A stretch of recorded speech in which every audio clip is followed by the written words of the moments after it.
What's going on, everybody? Welcome to CK Chop Shop episode 3. We got a massive week of sports coming up. We got the Labor Day Classic happening on Monday, Argos versus Tiger Cats, and then we got UFC coming up this Saturday. Cyril Gane versus Tai Tuivasa, the one, the only Shui.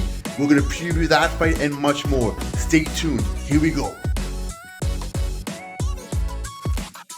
What's going on, everybody? Welcome to CK Chop Shop episode 3, coming to you live from Hamilton. We're going to go through some CFL today, like we always do, along with some MMA, some big fights this past weekend, Asher, and we're going to go through those as well. But let's start off with CFL. All right, we had a pretty solid weekend of CFL. We had the Stampeders and Bombers went head-to-head, a massive West Division showdown, and the Bombers came away with that 131-29. Big win for the Bombers there. Tiger Cats, Argos, they played Friday night, and I think you know my thoughts on this one, Asher. I definitely do. The Tiger Cats, I'm at a loss for words as to how they're playing and their production. Dane Evans looks lost. Yeah. He looks mentally not there. Yeah. Physically, he's banged up. Yeah. And it's not looking good. Yeah.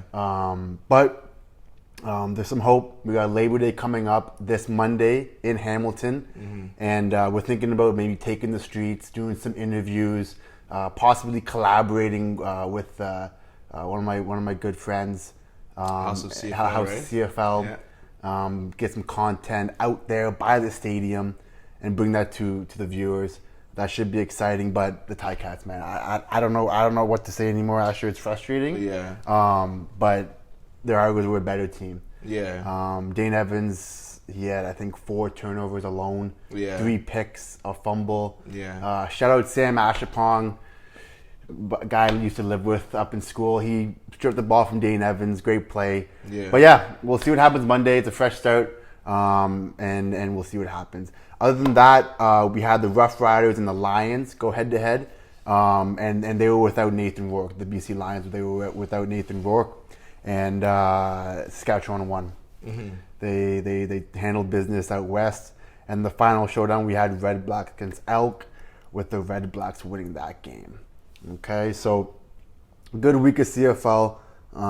This week, the slate of games that we have Friday night football with the Red Blacks against the Alouettes. Watch out for the Red Blacks. You know they're coming alive here. They won a couple games here. They're starting to gain a little bit of momentum, which is nice to see. And the Alouettes as well. They've been playing pretty well.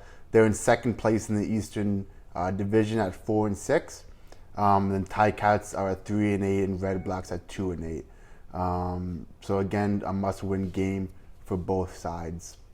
And then we have, of course, Labor Day on Monday, and then we have another Labor Day matchup with the Elks and Stampeders. So it'll be a good week of football. We're excited for it.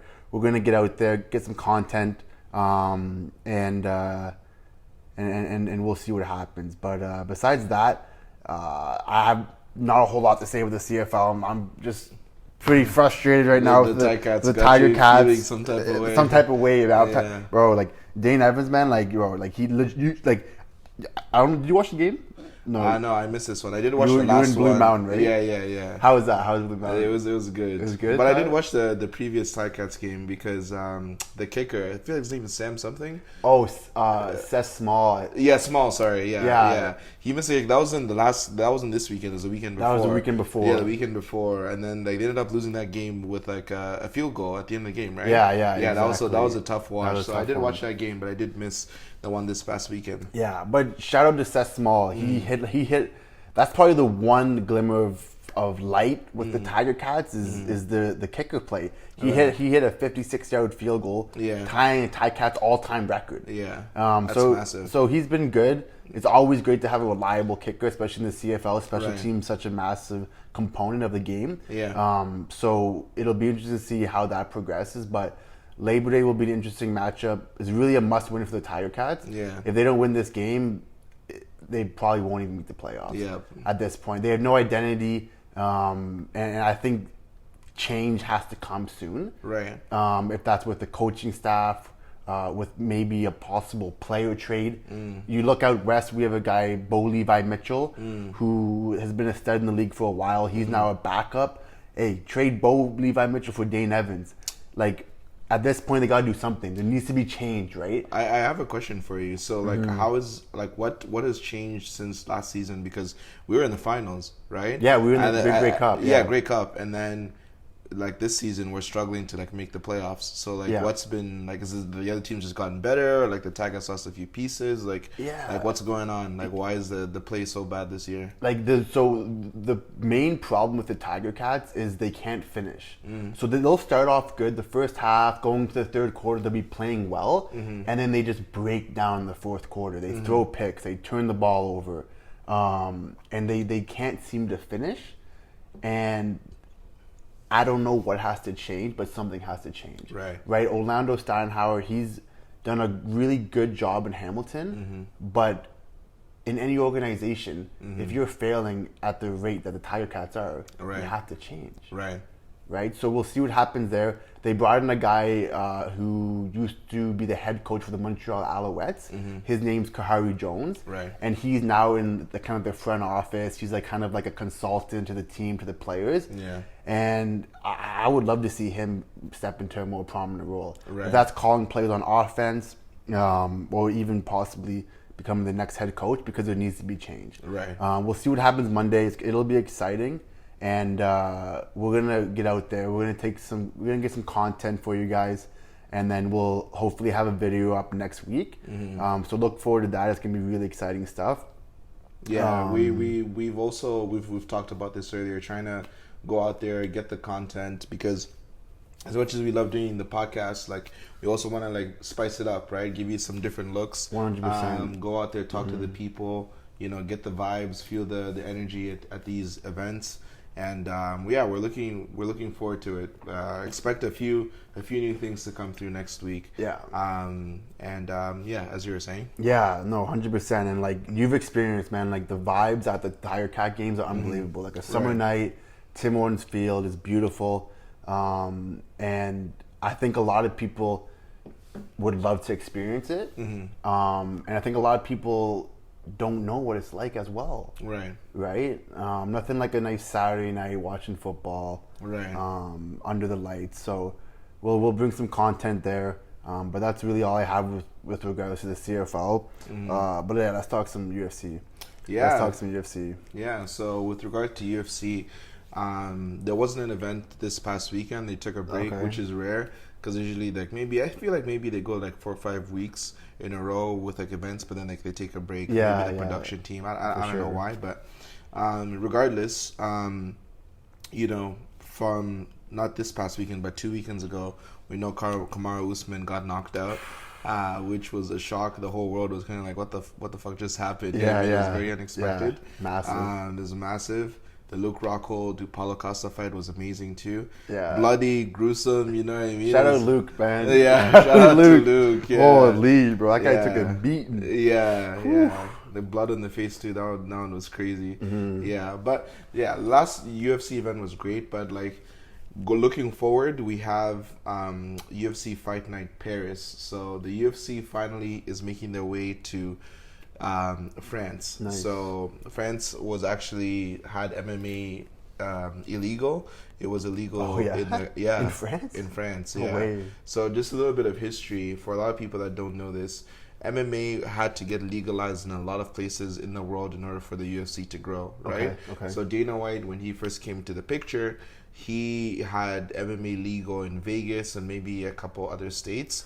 So it was only legal in certain states? Yeah. So they had to go, because, like, the thing is, the politicians didn't know what MMA was, and they kind of thought of it like as a brutal sport, just like human cockfighting, and just like people. And that was like even for me, bro. My initial introduction to MMA is like, I was so turned off by it. Same. I seen these fights, and I think they've done a good job of, like, protecting the players, cleaning it up a little bit better. And obviously the production is now on a whole nother type of level. Like, you look at those, like, UFC documentaries where they go through the players, they go to their hometowns. Like, those are super cool. You really get to feel like personally connected to them. You know what I mean? Yeah. What's it storytelling called? is great. the embedded videos. The embedded videos, yeah. The vlogs. Yeah, if you haven't checked those out, go check that out. It's good. They're like 20-minute long, and it's a solid watch. Yeah. So yeah, the countdowns, the embedded videos, they're great. And so anyway, long story short is they've finally been able to legalize MMA in France, Paris specifically. Okay. So this is their first event there. So the UFC is that's gonna be it's gonna be massive in Paris. In Paris, it's in Paris. In Paris, yeah. UFC in Paris. Oh, Kanye, yeah, make a new song. So, but yeah, so it's gonna be sick, and I'm sure you're gonna be hearing a lot about it this coming week. And I'm sure there's going to be lots of French spoken, bonjour, comment ça va? Welcome to UFC Paris. There's going to be a lot of that. Bruce Buffer is definitely going to speak a little bit of French, 100%. And I'm looking forward to it. It's going to be so hype. Who we got? What's the main card? So for the main event, so we have two big fights here. So the main event, we got Cyril Gane versus Tai Tuivasa. So Cyril Gane, his last fight was against Francis Ngannou, which it's sad that Ngannou is not fighting on this card because I know he is from Cameroon, but he does speak French, and like he was like training in France before he moved to the States and stuff, so he did live in France for a little bit. Yep. So he would definitely have like a big following from France, you know what I'm saying? So he's going to be So he's injured. He's not fighting on this card, but Cyril Gane is. He's French for sure. And he's French, yeah. But I'm just saying, like, it would have been nice if Ngannou was on this card too. Yeah, but Gane is from France, and he lost his last fight to Ngannou, which was like beginning of the year, I think. It was a long time ago. Okay. But he's fighting Bam Bam Tai Tuivasa. This guy's a celebrity. Shui Basa. Happy Dad. Boys, the Nug Boys are literally endorsing this guy. Like, this guy went viral. Like, everybody loves him. He's from Australia. He grabs a shoe right after he wins and chugs a beer. The Nug Boys literally throw him their shoe. Like, it doesn't matter whose shoe it is. You just throw him a shoe, throw him a beer, he cracks it open, pours it in there, and takes it. He throws it back. Yeah, he doesn't like care if the shoe's dirty, clean. He goes for it. So, but Tai Tuivasa is a huge underdog. Plus 420 underdog. No way. Yeah, against Cyril Gane. So Cyril Gane is a heavy favorite. He's that guy though. He's really good. Cyril Gane, the thing is, Tai Tuivasa has got some skills, he's got some power, like he's got a lot of knockouts, but like in terms of like skill for skill against Cyril Gane, he's not. There's a reason why the odds like this, because they know that Cyril Gane's a better fighter. For sure. Yeah. 100%. So yeah, I'm gonna put my money where my mouth is and pick Gane. I did that with Kamaru Usman last time. And it didn't work out. That bet was chopped, Yo, honestly, bro, I think I could. Tuivasa, man. I don't know. That's what I'm saying. I might have to put a little money on him, bro. Yeah. He's a fighter, man. Like the fights that I've seen him go at, he gets in there. He's aggressive. He doesn't care. He takes shots too. And this is gonna be a heavyweight bout. There's gonna be some serious stuff going on. And it's 5 rounds, so you know that there's gonna be a lot of time for Bam Bam. And I'm not sure. Maybe he has been knocked out, but I don't think he has. Or even if he has, he's got a great chin. He can take a shot and just keep coming. Mm-hmm. So with his forward movement and like how like tough of a person he is, I don't see him getting knocked out in this fight.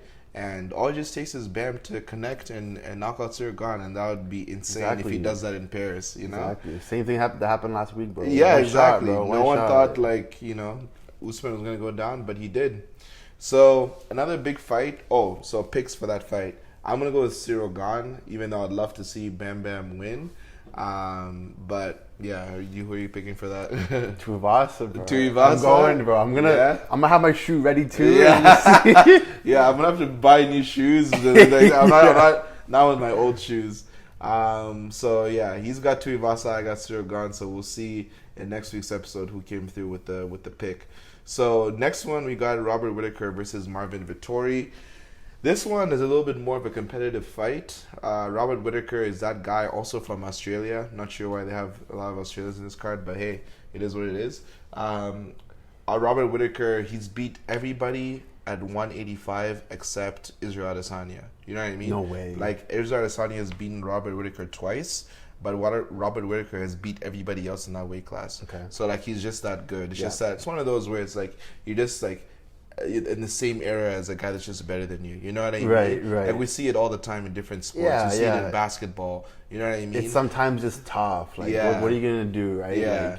Like, you can compete, but it's like, Yeah. he's better than you. Yeah, it You know? happens all the time. Like, I'm sure, there's people that are pissed that Steph Curry is playing the same time that they're playing. You know what I mean? Like, it's like, oh, Chris Paul maybe would have been that guy if Steph Curry wasn't around, or like, you know Yeah, what I mean? or Like, even like it's like when LeBron was in the East. Yeah. And like, I know I might catch some heat for this, but it was like when the Raptors, when they had DeRozan and Yeah. Lowry, and they were nice, Yeah. but they couldn't get past LeBron. Yeah, bro. exactly. And you knew like they were so close, but it Yeah. was just like it was LeBron. Yeah, it happens all the time. Even in individual sports, like in tennis. Like, I don't know, I'm not like the biggest tennis guy, but I can imagine when Roger Federer was number one, like it's like, oh man, I'm number two. Like I want to be that guy that is there, or Nadal, or Serena Williams. I'm sure there's like number twos that they want to be that one. You know?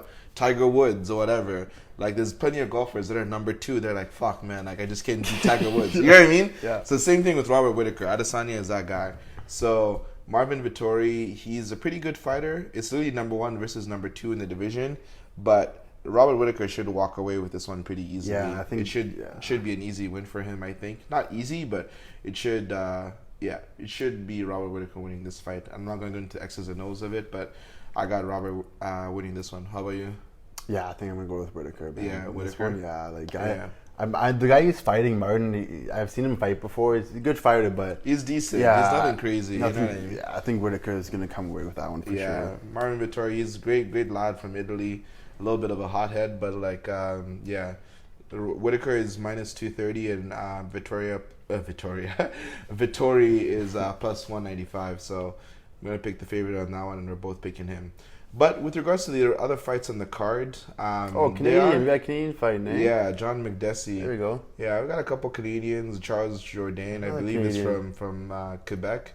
Nice. And it's I'm sure they got a couple Quebec guys, a couple French guys on the card. You know what I mean? A couple Quebec Quebecois, guys. couple Quebecois, bro. Because 100% these Canadians are Quebecois, bro. Mm-hmm. So, which is cool. I heard GSP actually is flying out to Paris.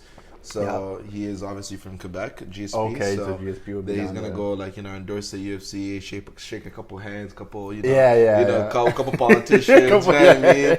Give him like the UFC, give him a couple dollars. Just show to come face. down, you know what I mean? Kind of like put the sport in a good light.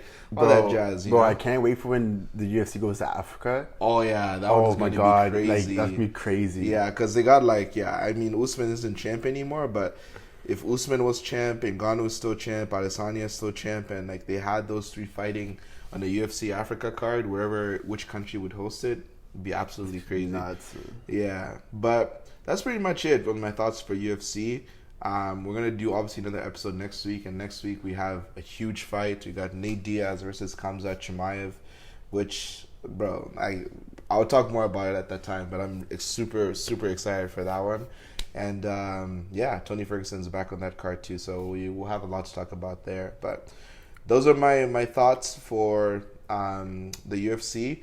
And Connor and I have spoken about, adding a little bit of flavor to the format that we have with this podcast. Maybe we'll do a little like fun things with like props and bets and stuff like that. So we're not gonna tell you what we're thinking, but just look out for something. We might have something good coming down the pipeline. So 100%. And then, like we talked about, we're gonna get out there Monday, work with House of CFL, and take some clips of the fans, some content of the game, and then we'll have that video to you guys hopefully next week sometime. So we're excited about that for sure. That'll be fun. That'll be fun. Yeah, that pretty much wraps it up for me, unless you have anything else to say. I'm good. Yeah. I'm good. We're good. That's a wrap. CK Chop Shop, episode 3. We'll catch you guys next week. Peace. See ya.